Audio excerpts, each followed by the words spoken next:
Megan Gallagher. Thank you, Presiding Officer. The Court of Session has just ruled against West Lothian Council in my region that providing multi-user unisex toilets in a primary school amounted to indirect sex discrimination against female pupils. So will the Scottish Government implement the EHRC guidance in full and without further delay and ensure that they are working directly with councils so they are not falling foul of sex discrimination? Cabinet Secretary. Well, if Megan Gallagher will forgive me, I think she is confusing two different pieces of legislation. The original question from Maggie Chapman was about the Equality Act 2010 and the guidance that followed from that, and there is an issue around regulations for the provision of facilities from schools, which there is the Scottish Government will undertake consultation on and look to update that in due course. And we will, of course, analyse very carefully the findings of the court decision that Megan Gallagher has referred to, which is a separate case to the EHRC guidance. Question 5, Claire Hockey. Ask the Scottish Government how it will support Police Scotland and local authorities to tackle youth disorder over the summer months.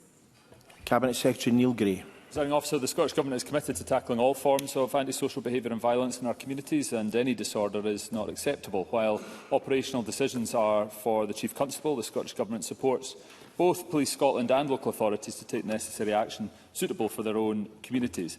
I have noticed that in Ms Hockey's constituency, the community officers are being deployed to tackle youth disorder and target problem offenders. So we complement this work by investing in preventative approaches, including funding diversionary activities in every local authority area through Cashback for Communities, alongside targeted support for youth violence initiatives such as Medics Against Violence and No Knives, Better Lives. Claire Hockey. I thank the Cabinet Secretary for his answer, and I too commend the local police authorities in my Rutherglen and Cambuslang constituency for the work that they're doing. However, as the summer school holidays roll around, many people in my constituency will be concerned about the potential for youth disorder to occur, in particular in association with alcohol and underage drinking. How will the Cabinet Secretary ensure that local police teams and local authorities will have resources they need to tackle the issue, particularly over the summer months? Cabinet Secretary. Presiding Officer, I recognise the concerns raised by Ms Hockey. Those are concerns shared by residents in my constituency, and I'm confident in Police Scotland tackling any such disorder whenever and wherever it occurs. How officers are deployed in any local area, including over the summer, is of course a matter for the Chief Constable, who has been clear that she intends to bring frontline policing to its strongest possible position. And I know, like me, she will meet her local policing teams regularly to seek that confidence locally. The Scottish Government is also investing in youth work and in diversion so that young people have positive alternatives through the school holidays, such as initiatives like Extra Time. And in addition, we're providing Police Scotland with record funding of more than £1.7 billion, which the Chief Constable has said will mean that she can maintain officer numbers at 16,500 in the coming year. And we continue to have more officers per head of population than in England and Wales. Holly Bruce. I'm sure the Cabinet Secretary would agree that given equity of access to long-term relational youth work in bespoke places, young people from all backgrounds will be better enabled to thrive and will negate the need to view young people as the problem. Youth Link Scotland's review of the SNP manifesto found key areas lacking. Can the CabSec confirm the SNP government will commit to fairly funding youth work with equality of access, regardless of postcode, and embed youth work in justice, education, health and anti-poverty strategies throughout the programme for government? Cabinet Secretary. Thank you, President Officer. There is a lot of work ongoing to support young people through the community and voluntary sector as we continue to invest in charities and social enterprises, and we have established our Fairer Funding two-year pilot, giving grants to community and voluntary organisations totalling over £130 million between 2025-26 and 26-27. So I'm confident that the ask that Holly Bruce is making is already underway. Before moving to question 6, I remind members that in live criminal cases, the sub judice rule is engaged, and I therefore ask members not to comment on sentencing where it is still to take place. Thank you, President Officer. To ask the Scottish Government what actions it will take to ensure clear and transparent sentencing. Cabinet Secretary Neil Gray. Presiding Officer, sentencing decisions in individual cases are a matter for the sentencing judge. The sentencing of offenders is usually announced orally in court, and the judge will often give reasons for imposing a particular sentence at the time of sentencing, and may also publish a sentencing statement in certain cases of particular public interest or which raise wider issues. The Scottish Sentencing Council, which is a statutory independent advisory body, aims to promote greater public understanding of sentencing and has published a range of online information to help the public understand different aspects of sentencing. Stephen Kerr. Fundamentally, we in this Parliament decide and determine the law. And the reality is that Scotland's sentencing system is deliberately dishonest. Offenders can be released after serving just 50 or 40 or 30% of the sentence imposed. So put simply, sentencing often does not mean what it says, and the public get that. So does the Cabinet Secretary agree that prisoners should by default serve the sentence handed down by the court in full, by default? Cabinet Secretary.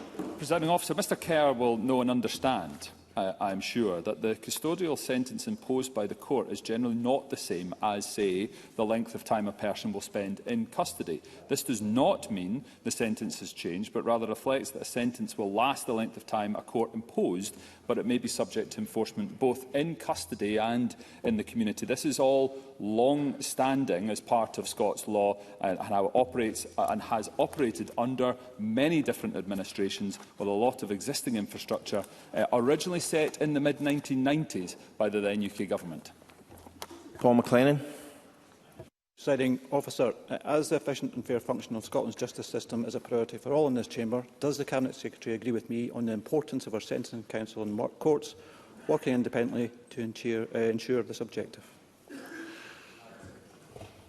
Yes, that is a fundamental principle of the rule of law within our country. The independence of the criminal courts is a vital feature of how justice is delivered, and one of the ways that the independent council, an independent council can assist with the operation of courts is through the production of sentencing guidelines covering particular types of offence, such as rape or categories of offender, which make clear the factors the sentencing judge is required to consider in determining the appropriate sentence. So these guidelines must be agreed by the High Court before they come into effect, and once in effect, the Court must have regard to any relevant guidance when sentencing.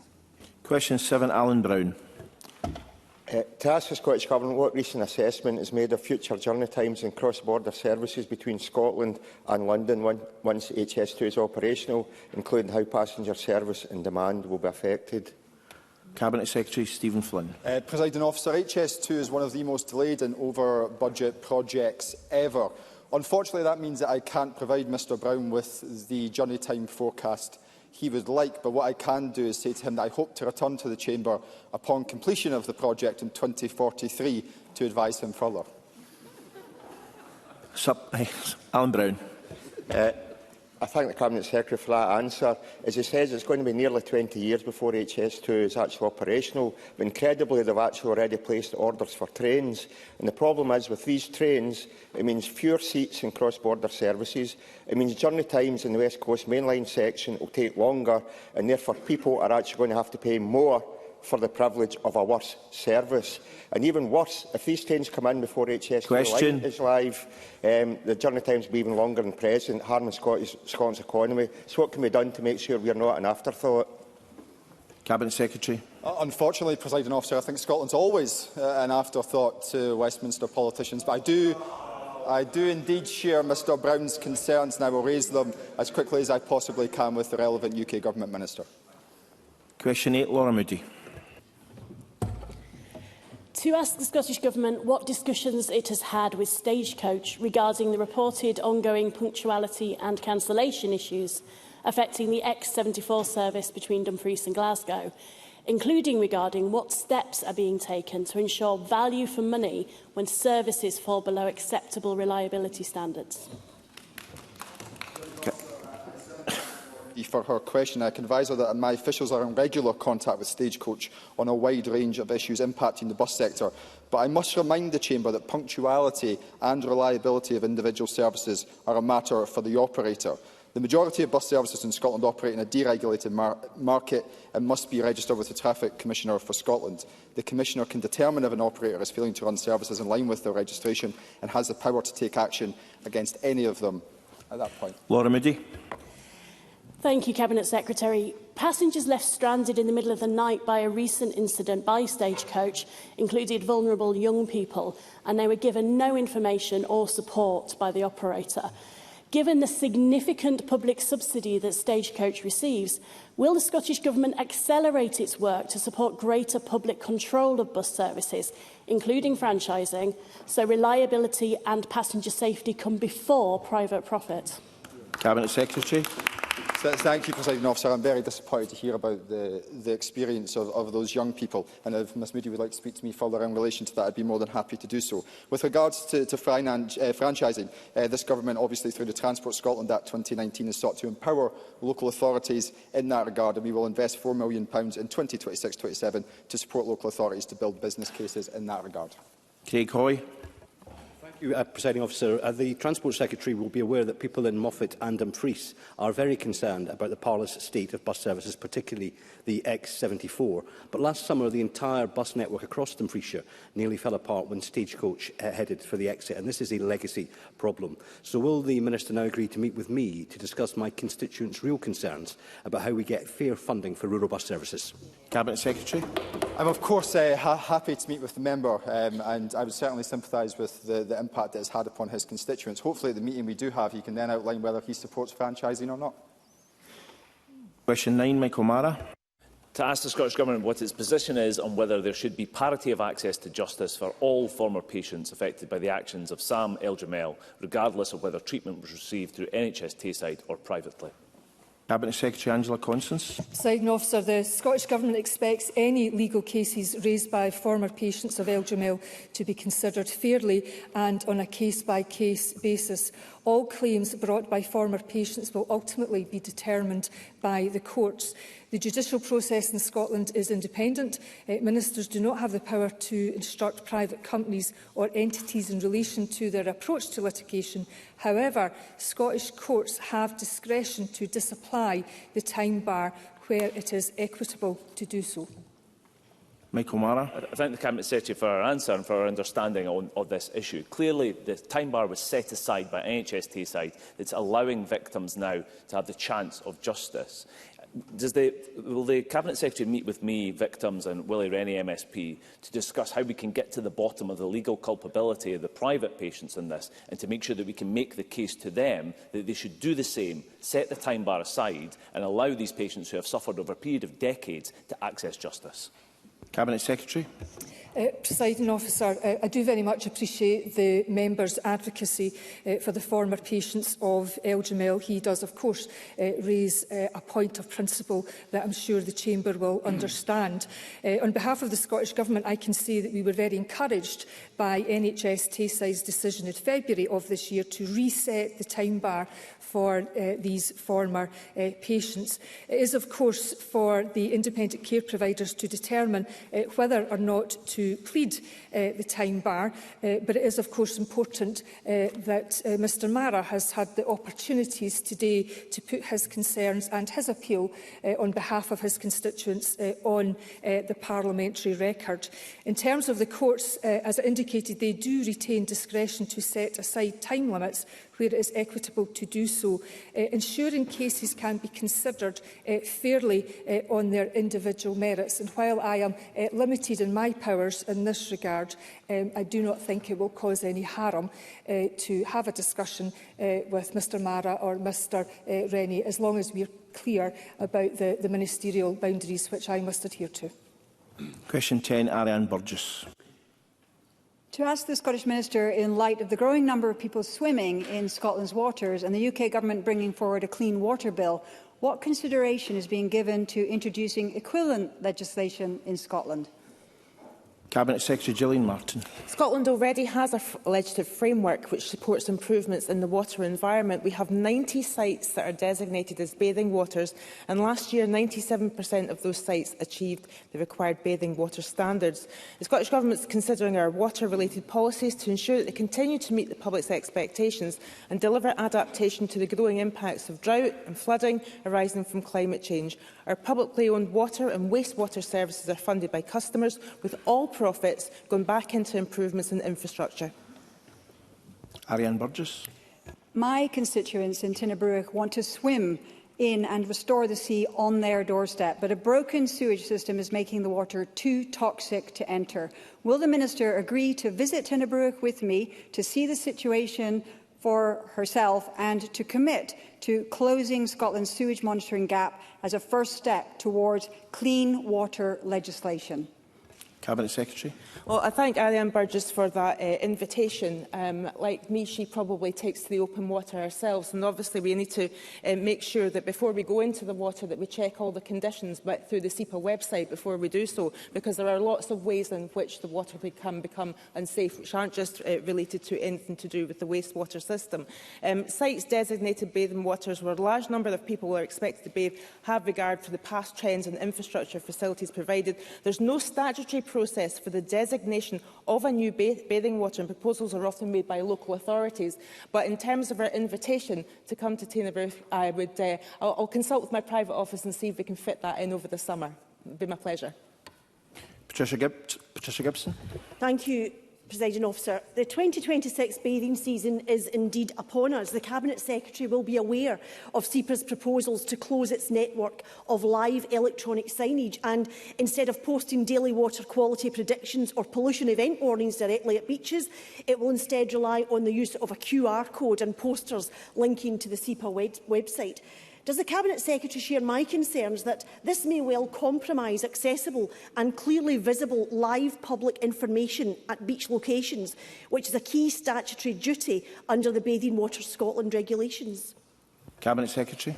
Well, indeed, I thank Patricia Gibson for bringing up this issue, because we did talk about this informally, and as a result I did reach out to SEPA about their plans for the signage. Throughout the bathing water season, SEPA provides information on bathing water quality, short-term pollution incidents, dedicated bathing water quality on their website. But in addition, 30 out of Scotland's 90 bathing waters, they've installed and maintained electronic signs, as Patricia Gibson mentioned, which display information in real time on water quality. One of these signs, they have told me, at Saltcoats has been removed due to concerns about proximity to a cycle path, and I'd be willing to meet with Patricia Gibson to give her more detail on that particular incident, as I know that it affects her constituents. Thank you. That concludes general questions, and apologies to those members I was unable to call. The next item of business is First Minister questions for party leaders, and the first question is from Malcolm Offord. Thank you, Presiding Officer. The internationally respected Institute of Chartered Accountants of Scotland has just stated that Scotland's income tax is overly complex and is making our economy less competitive. This mirrors reforms Scotland's policy position as set out in our recent manifesto. So will the First Minister now graciously accept that we have won the argument on tax? Will he now implement reforms Scotland's... Mr Flynn, I was asking the First Minister to be gracious. I don't expect that from you. And will he now implement? And will he now implement reform Scotland's plan to cut 6 income tax to 3 and further reduce each band by 1 pence below England? First Minister. Well, it's a daring and bold attempt from Lord Offord to try to get me to accept his point of view, but I'm afraid I will resist the temptation, because if I was to accept his point of view, I'd have to accept swingeing cuts in public expenditure, and I have no intention of doing that. Malcolm Offord. So, Presiding Officer, it is indeed early days in this 7th Holyrood Parliament. But in all the preliminary debates so far, there's been one dominant theme, just referred to by the First Minister, which is the demand to spend more money. Does the First Minister accept that if he wants more money for public services, he'll actually raise more tax revenue if he cuts tax rates to allow the economy to grow? First Minister. I don't accept that model, because I think the reality that Malcolm Offord puts to me is that to do what he wants to do would have to involve very significant immediate reductions in public expenditure, and that would be enormously damaging to people who rely on our public services. Now, Mr Offord is correct. These are early days in this Parliament, and as he knows, my party's manifesto set out a willingness to do a number of things on tax. First of all, not to increase the rates or to increase the number of bands. We also said that we would give an absolute commitment that the majority of taxpayers in Scotland would pay less in taxation than in the rest of the United Kingdom. And of course, that is our sustained position which we deliver, and it's important that we deliver that point. But we also said that over the course of the Parliament we would look for opportunities to simplify the tax system. As Mr Offord may have picked up from the comments I've been making publicly at the CBI event a couple of weeks ago, or at the Prosper conference this morning, where I laid the heaviest emphasis on the importance of the government taking the measures which we will take to encourage and motivate growth in the economy, because if we have a strong economy, we can have strong public services, and that's the social democratic contract I deliver to the people of Scotland. Malcolm Offord. So it is well proven around the world that too high taxes drive away the highest taxpayers. And we have a live example of this today. Nicola Sturgeon is a very wealthy Scot who has cut her tax burden by paying herself through dividends, thus avoiding PAYE and national insurance, and now moving to London to enjoy lower English taxes. So, does the First Minister agree that this point proves that Scotland's record high taxes are driving away our most talented Scots? I mean, why on earth did she leave for at least not hearing the First Minister's cunning plan for a second independence referendum? Or is it simply she doesn't want to inhabit the same country as Stephen Flynn? First Minister. I think she'd be much happier to live in the same country as Stephen Flynn than the same country as Malcolm Offord and Reform. I think what I would say to Malcolm Offord is just to refer him to, on the issue of tax, to some of the assessment of his own tax plans. And the Institute for Fiscal Studies described Reform's taxation and spending plans as not fiscally credible. Now, that is essentially a summary of what I've just been saying to Malcolm Offord, that the tax plans that he has put forward will have the effect of dramatically reducing the investment available for public expenditure. Now, I'm all for a vigorous debate in this Parliament about the priorities that we've got to take forward. But I've listened to some of Mr Offord's colleagues over the course of the last few days and weeks, and I've heard a number of calls for there to be more expenditure undertaken. More money for local government was one of the things that I heard the other day. More money for the health service was what I heard. Well, we cannot have a realistic debate about priorities if Reform are saying on the one hand, cut taxes by £2 billion and spend more on health and local government. These two statements are completely and utterly incompatible, and that's why the IFS says that Reform's plans are simply fiscally incredible. Anna Sarwar. Thank you, Presiding Officer. Yesterday, John Swinney and the SNP government were held in contempt of court for failing to be open and transparent with the public. As that was happening, John Swinney finally admitted that the £600,000 that his party raised from members of the public explicitly to spend on a referendum campaign had been used for other expenses. A new police complaint is believed to have been lodged last night. A specific website was created. It was explicit that people were donating to a ring-fenced independence campaign fund. The same promise was made in letters, social media posts and media interviews. To quote one example, SNP, all the money raised on ScotRef website is ring-fenced to fight a future independence referendum. That was clearly a lie. Will the First Minister now apologise to all those members of the public whose hard-earned cash his party took on false pretences, and will he, unlike Nicola Sturgeon, fully cooperate with any new police investigation? First Minister. Presiding Officer, what I said yesterday was nothing different to what the Scottish National Party said in 2021. So I think Mr Sarwar's got to do a wee bit of a check of his press cuts before he tries to put that into his comments. I don't think it will be a surprise to members of the public that the Scottish National Party and John Swinney believe in Scottish independence. We raise money to deliver Scottish independence, and we've got every intention of delivering Scottish independence. Anna Sarwar. Presiding Officer, there are really serious questions here. Peter Murrell has pled guilty to embezzling £400,000. It has now become clear he did much of this by falsifying receipts, on many occasions pretending they were legitimate business costs. Political parties, like businesses, are able to claim back VAT on purchases relating to operating costs.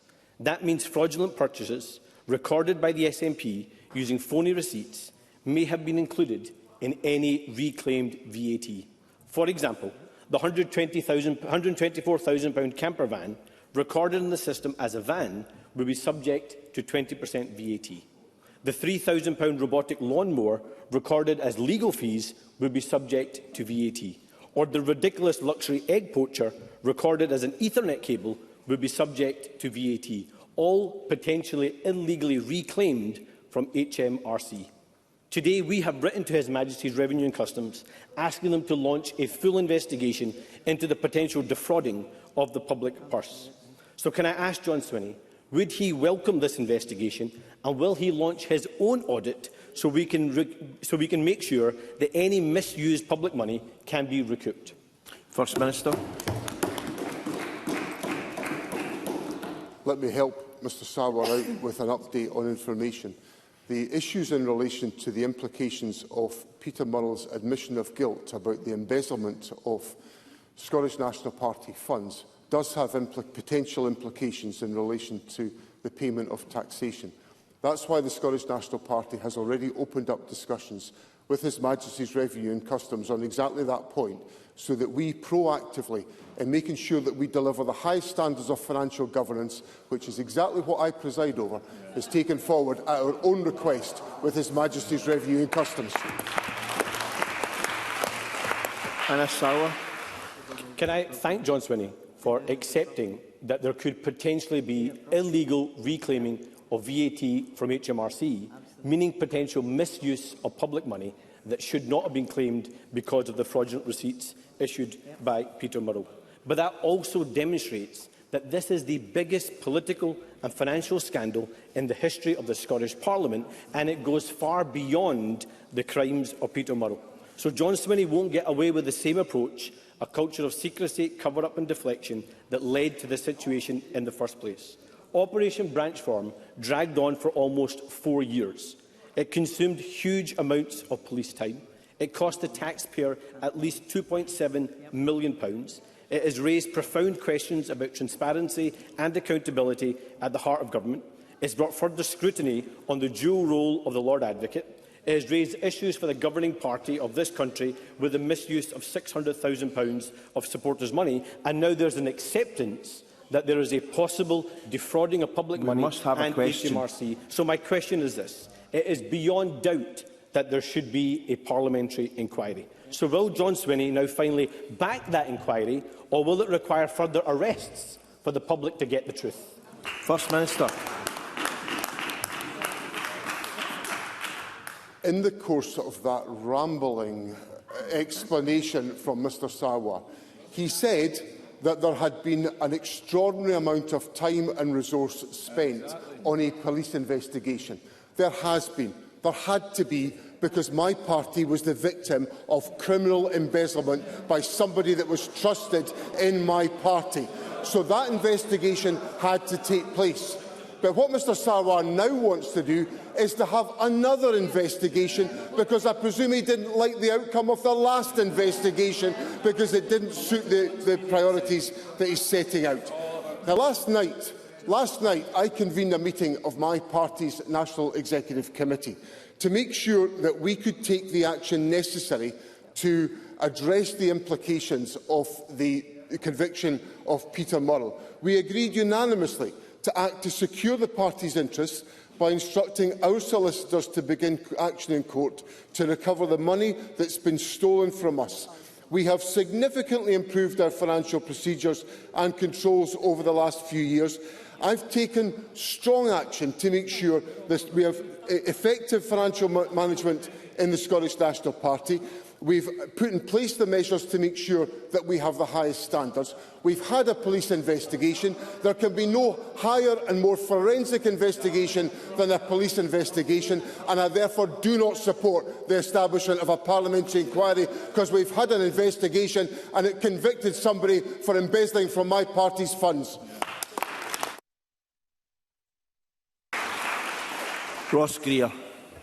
Thank you, Presiding Officer. This week marks the start of Pride Month. Pride isn't just a celebration of our LGBTQ community, it's a protest, and it's clear why protest is still needed. A decade ago, the UK consistently came top of the list for LGBTQ rights in Europe. Today, we've fallen to 22nd place. That's primarily the result of the vicious wave of transphobia that's been unleashed in recent years, but the attacks on our whole community are escalating. One of the many shameful stains on the UK's record is the failure to ban the form of torture known as conversion therapy. The First Minister promised a ban on so-called conversion therapy in Scotland within a year of the election if the UK government failed to bring forward its own bill. As it stands, Labour have repeatedly promised to bring forward that bill but failed to do so. So will the First Minister take this opportunity during Pride Month to confirm that he will fulfil his promise to LGBTQ Scots? Will his programme for government include a ban on so-called conversion therapy?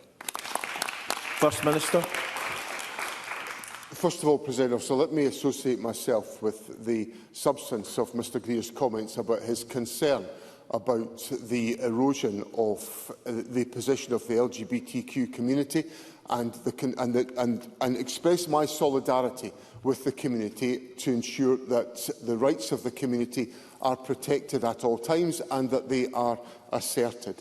In relation to the question of a ban on conversion therapy, my party's manifesto said that we would embark, first of all, on dialogue with the United Kingdom Government to establish their intentions and to try to seek common purpose. Samita Kumar, the Minister for Equalities, has sought that dialogue with the United Kingdom Government, and of course we will update Parliament on the implications of that dialogue, which of course relates to the specific question that Mr Greer has put to me. Ross Greer.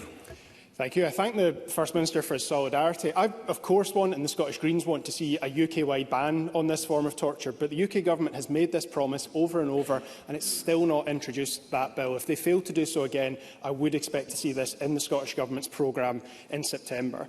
Turning to a different matter entirely, though, I was pleased during the election campaign to meet people across the Highlands and Islands who are now saving a fortune thanks to the £2 bus fare cap that the Scottish Greens secured through negotiations with the government. Someone commuting from Elgin to Inverness today is saving £17 a day on that journey. Expanding the £2 cap nationwide was in the Green and the SNP manifestos at the election. In our case, is a transitional step towards universal free bus travel. With the school holidays coming up and families looking for affordable days out with the cost of petrol skyrocketing, expanding that cap should be a top priority for the government. Does the First Minister agree with the Scottish Greens that more families should be able to enjoy £2 bus fares this summer? First Minister. I agree with that proposition, which is why it was in the SNP manifesto, and it's obviously been taken forward as part of the early actions of the government. Now, we're very pleased with the progress that's been made on the bus fare cap in the Highlands and Islands. It's providing real benefits for individuals in our community, and I want to see families in other parts of the country benefit. The government made clear, or my party made clear during the election campaign, that our priority was to roll this proposal out, which it will take us time to roll this out. I have to be candid with Parliament on that question. Our priority was to roll this out in the west of Scotland, in the Strathclyde transport area, and that will be our priority to take forward the practical steps that are necessary to implement our manifesto commitment. Ross Greer.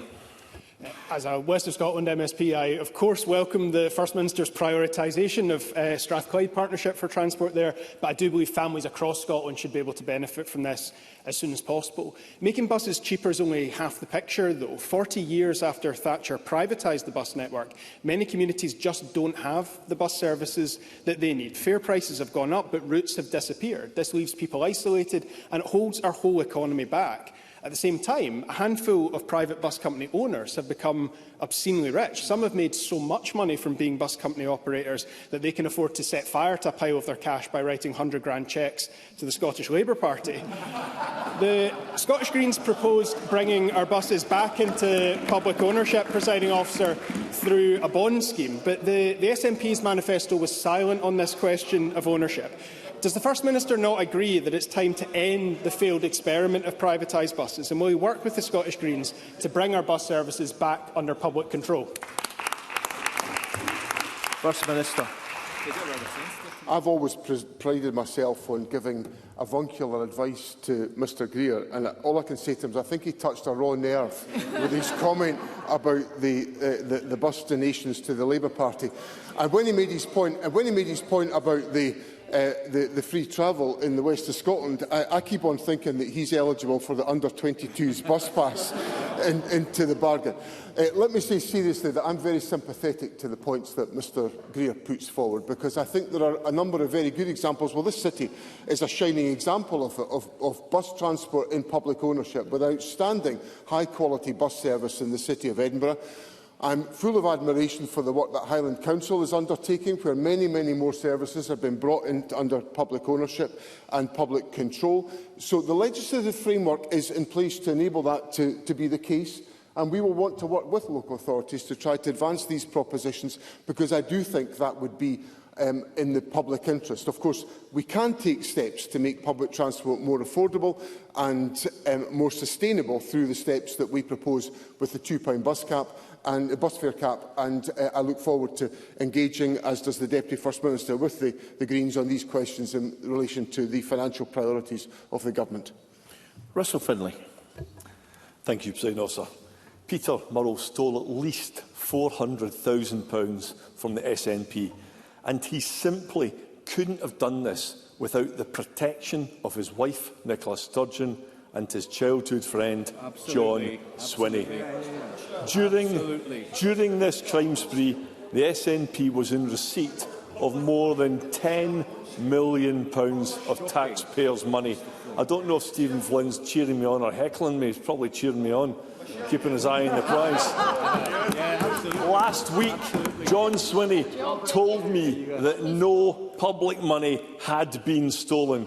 But Mr Swinney also spent years denying the disappearance of ring-fenced independence funds, until yesterday, when he suddenly changed his story.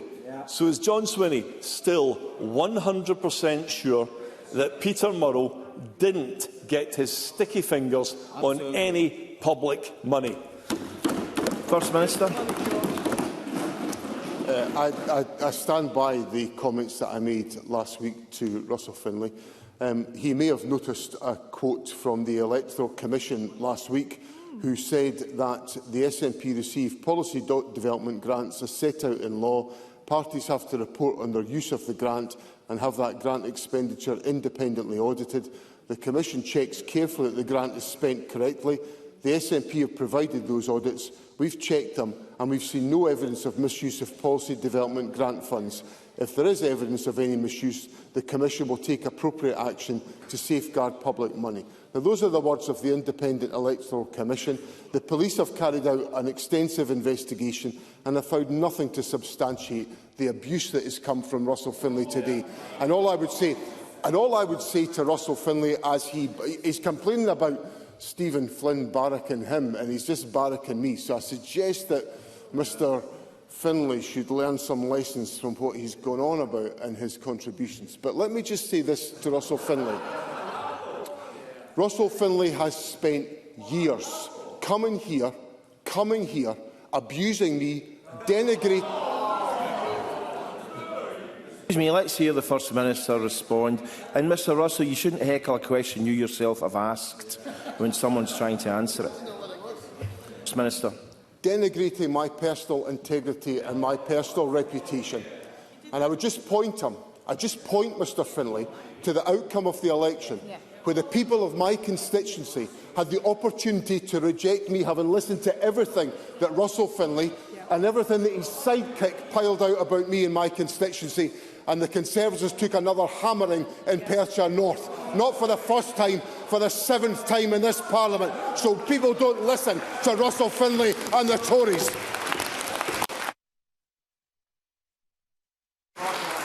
Russell Finlay. Dearie me, what a performance of crocodile tears. That was so sad. The SNP treat taxpayers with the same contempt that they treat their own members.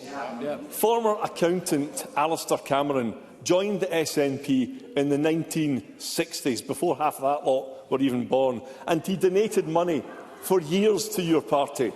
He passed away a few months ago at the age of 89.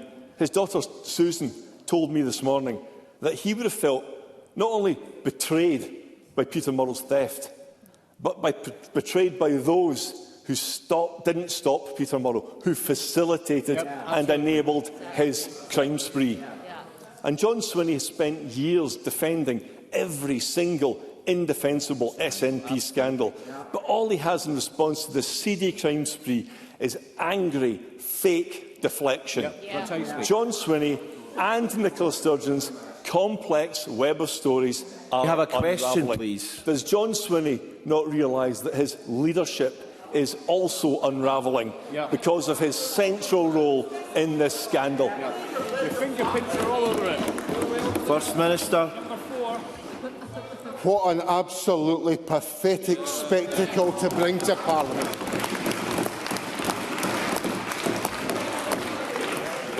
My leadership was on the line on the general election on the 7th of May.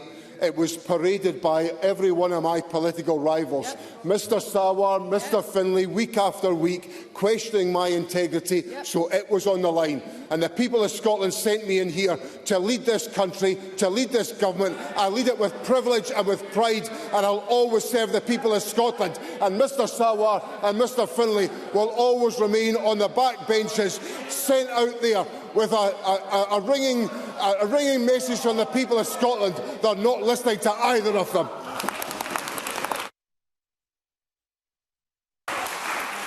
Alex Cole-Hamilton. Thank you, Presiding Officer. I think perhaps, Presiding Officer, the most regrettable aspect of this whole sorry saga around the SNP finances is the erosion of public trust and faith in politics it creates. There are still big unanswered questions around all of this. That is why we need a parliamentary inquiry, but the government are blocking it, just like they've blocked other measures to challenge bad behaviour. For 10 years, Westminster has given people the right to sack criminal or corrupt MPs. It removed the likes of Margaret Ferrier when she endangered lives during COVID.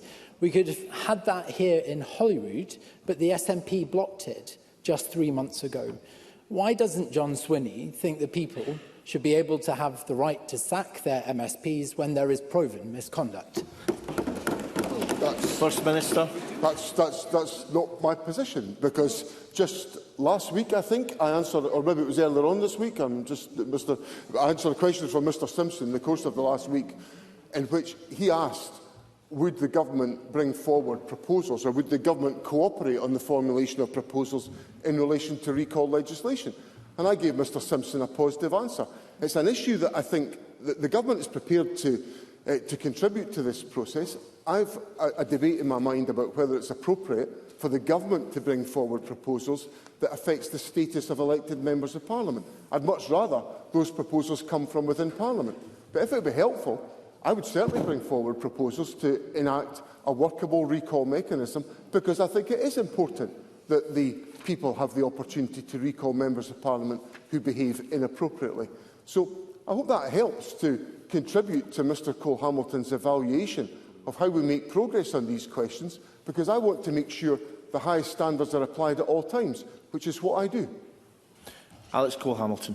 Thank you, Presiding Officer. Presiding Officer, I heard these same warm noises from John Swinney in the last Parliament when there was a live bill in front of this chamber which would have given effect to these proposals. He had the votes to deliver it across the line, yet he instructed them to vote against it. Recall provides a solution for when things go wrong, but we can do more to ensure that the right people are in politics to begin with.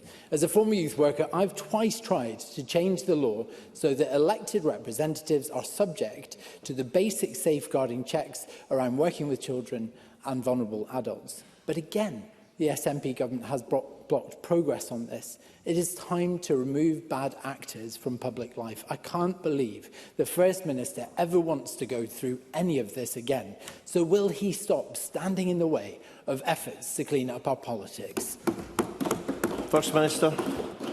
Can I respectfully say to Mr Cole-Hamilton that it would help if, once I've given an answer to his question, he could perhaps change the script of what he then was going on to say, because he just ignored everything I said about recall and could have engaged in some substantive discussion about how we might take forward recall legislation.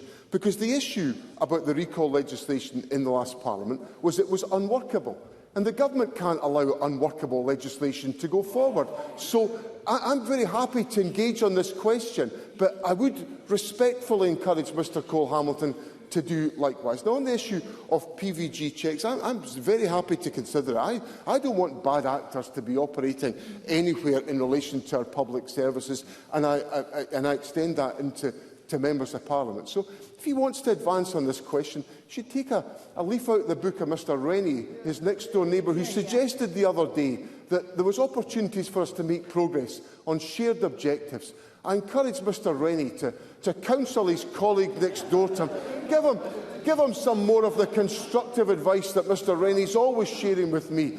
I make it clear I'm not on a mission to destroy Mr Rennie's career. I'm only here to support him and to encourage good outcomes for the people of Scotland. Thank you. That concludes First Minister's questions for party leaders. We'll just have a 1-minute break in order to prepare for the next debate.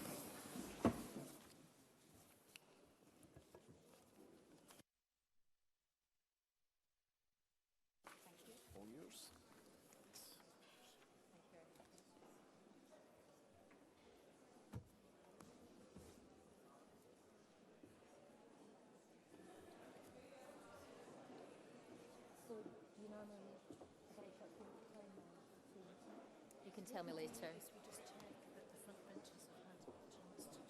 To change. Right, okay.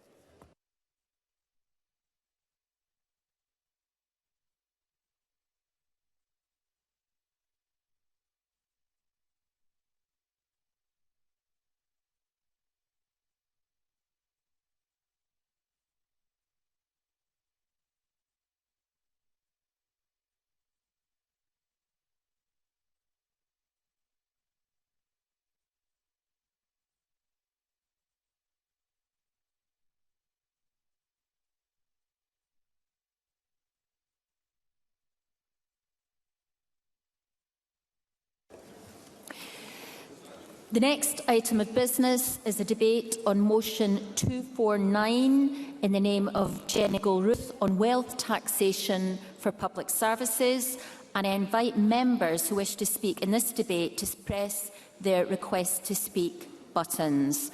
I call on Jenny Goldruth to speak to and move the motion. Presiding Officer, I move the motion in my name.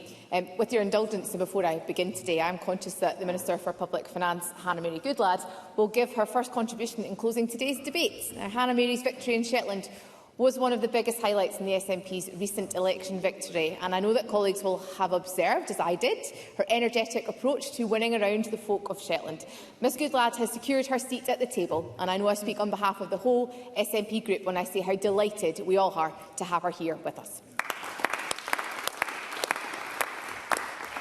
Presiding Officer, at the heart of today's motion is a simple but an important principle. Taxation plays a vital role in funding our public services. The Scottish Government believes strongly that the way in which we use our tax powers must be fair, progressive and sustainable. Put simply, the cut which the Government takes from every pound which our citizens earn should be about making our society better for everyone. Context matters, of course, and the Scottish Government's finances do not exist in a silo insulated from events elsewhere. Whether it be Brexit, the illegal war in Ukraine, inflationary shocks, Westminster austerity or the recent conflict in the Middle East, we are operating against a backdrop of prolonged economic turmoil. And all of these factors have placed enormous pressures on public and household finances in recent years. But despite the financial challenges, the Scottish Government has been able to deliver for our people, as the election results in May proved. A key theme in the election campaign, which I think cut across most parties' manifestos, was how we all proposed to alleviate the cost of living crisis.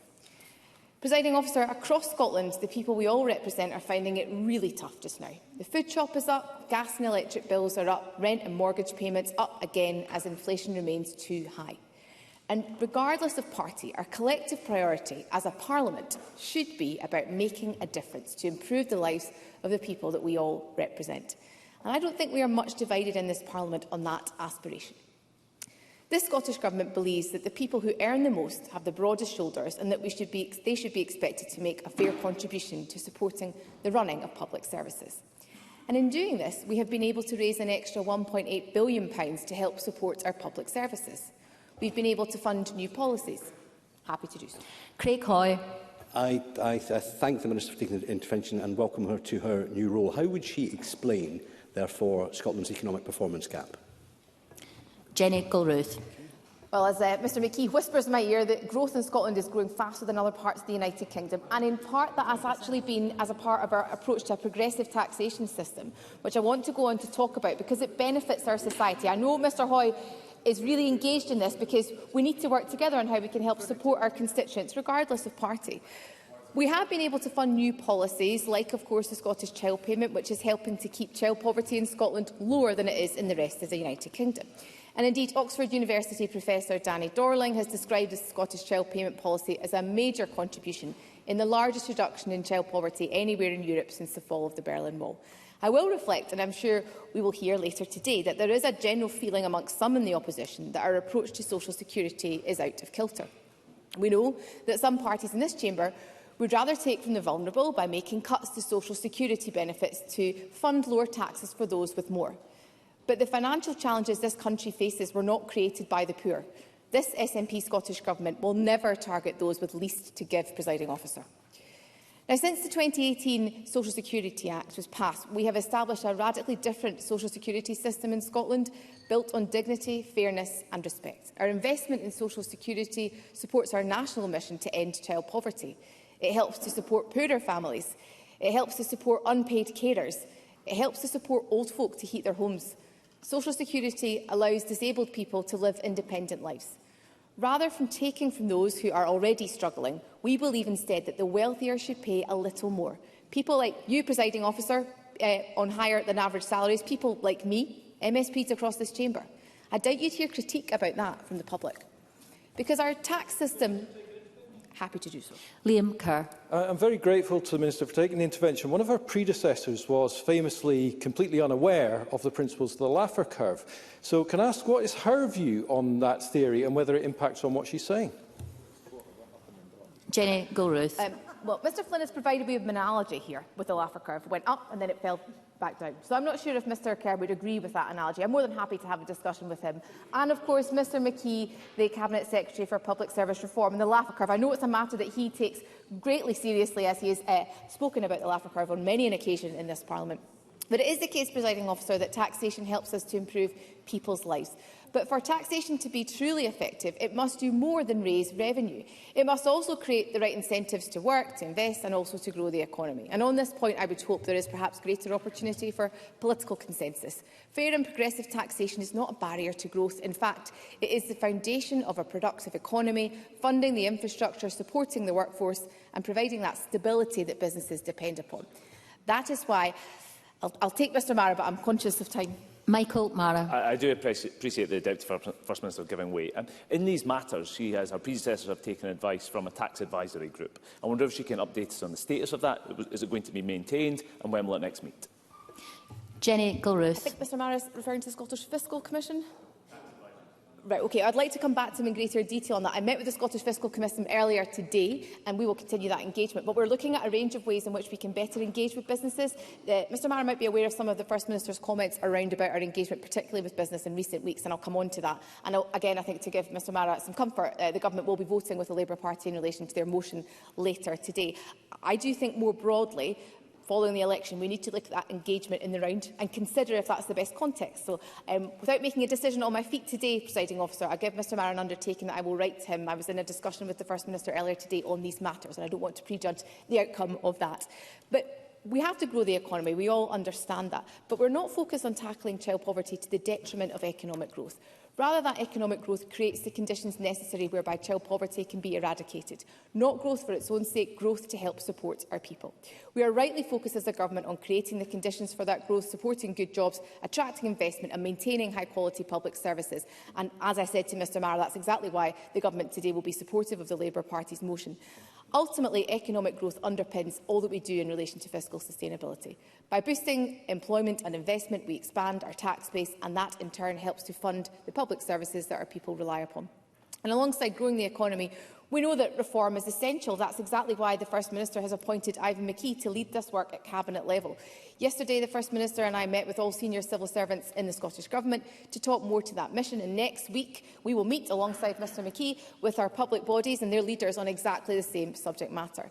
The public finances are challenging, and I do not shy away from that reality. But there are opportunities here for more efficient ways of working. And there is cross-party support to reduce the number of public bodies in Scotland, which I'm sure colleagues will engage with Mr McKee directly on. Presiding Officer, colleagues who served in the previous Parliament will recall that we reinforced our commitment to ensuring the public finances are on a sustainable footing through the medium-term financial strategy, which published last June. Thanks to the decisions taken by this government, more than half of Scottish taxpayers, as we heard during First Minister's questions, are now expected to pay less income tax in 26/7 than if they lived in England. We will keep it that way over the course of this Parliament. And unlike in other parts of the UK, our people will continue to benefit from free tuition, free prescriptions and no peak rail fares. That progressive approach to residential land and buildings transaction rates also ensures that those buying the most expensive properties pay proportionately more tax. And on council tax, we're continuing to work with local government to build cross-party agreement on the future of council tax in Scotland. This government exists in a parliament of minorities, so I recognise we need cross-party support to allow reform to be delivered on council tax. But I also recognise that council tax is a regressive form of taxation. We will therefore publish analysis later this year, which will help to form an evidence base to inform any wider reforms subject to Parliament's support. We've also given councils much greater flexibility to increase the charges for second and long-term empty homes, ensuring that where housing is owned as a form of wealth rather than lived-in homes, it can be charged more. And on non-domestic rates, the basic property rate is the lowest it has been since 2018-19, and the small business bonus scheme remains the most generous of its kind in the United Kingdom. But it is the case that we are now reaching the limit of what we can do within our devolved taxation levers. Of course, the UK Government have the powers to tax wealth far differently, but instead they have chosen to take short-sighted decisions like the increase to employers' national insurance contributions, which has damaged the economy and created additional pressures on public services. If the UK Government, though, are not willing to instil that fair and progressive change in that area, then they should give the Scottish Government the powers to do more. In the meantime, we're determined to do all we can with the limited powers that we have, and this includes aiming for a better balance between taxation of labour, income and wealth. Now, we know that Scottish income tax provides about 80% of devolved tax revenues, and our policy choices since devolution have resulted in the most progressive income tax system in the UK. But we want a tax system which is even more resilient and gives us a broader set of tools to respond to economic shocks and future fiscal challenges. We are already taking action where we can.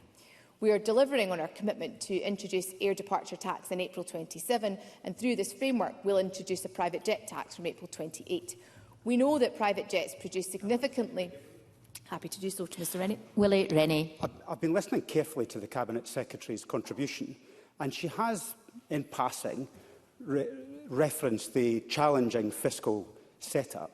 But most of what she says sounds like she's going to increase taxes to close that gap. Is that what she's implying? Jenny Gilruth. I regret that, like his colleague Mr Cole-Hamilton, Mr Rennie perhaps has not been listening to what I said in my answer. That's not the comments that I've made today, to clarify that on the record, Presiding Officer. But we do need to look more broadly at other opportunities to raise revenue in Scotland. There is a significant fiscal challenge ahead of the Government. The opposition are well aware of this. I've seen Mr Rennie's draft amendment today, which of course is very critical of where we are currently. But we exist in a Parliament of minorities, so we have to work together to address the budget gap. And actually that's why Mr McKee's role is so pivotal in that regard, in terms of the efficiencies and the reform that he is going to have to drive.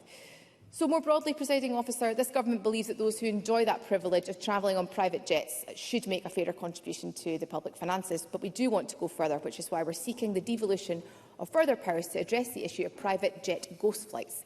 And when a private jet completes a one-way trip, it often flies on to its next location with no passengers.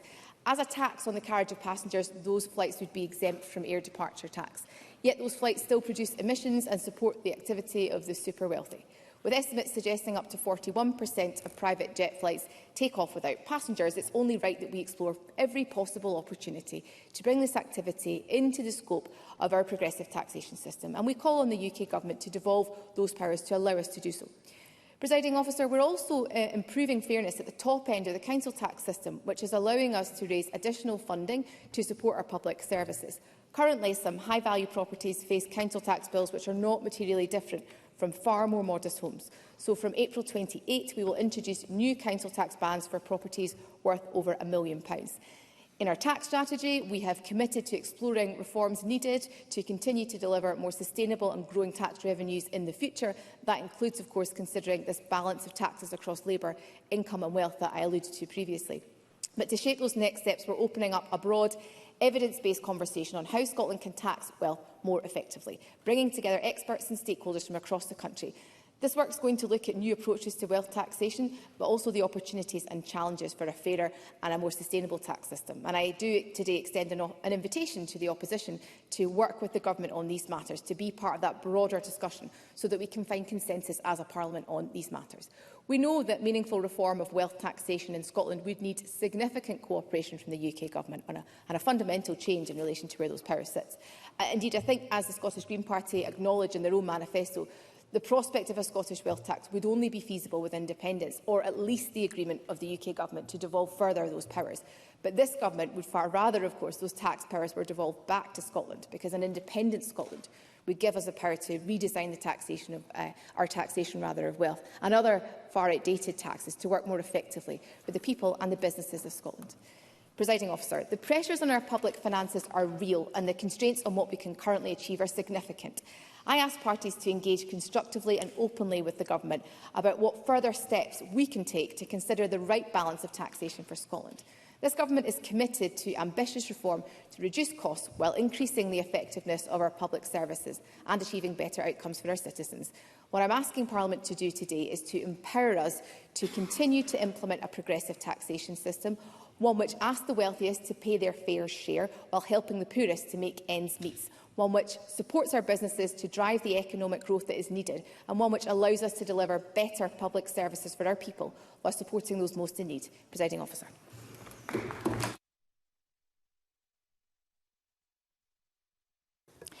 I remind colleagues that there should be no interventions or interruptions on a first speech. And I now call on Kim Shamulian to speak to and move Amendment 249.2 in her first speech. Thank you, Deputy Presiding Officer, and may I join others in welcoming you and your colleagues to your new roles. Congratulations too to those re-elected and to those joining the Chamber for the first time, like myself. I extend particular good wishes to my fellow Glasgow MSPs. Despite our obvious differences, I am sure we can all work together when required, and I look forward to that happening. And I thank the many thousands of people across Glasgow who voted reform, searching for something that other parties were not providing, a new way for a new time. I also extend my thanks to the Cabinet Secretary for her statement. She will not be surprised to know that I don't agree with most of it, however.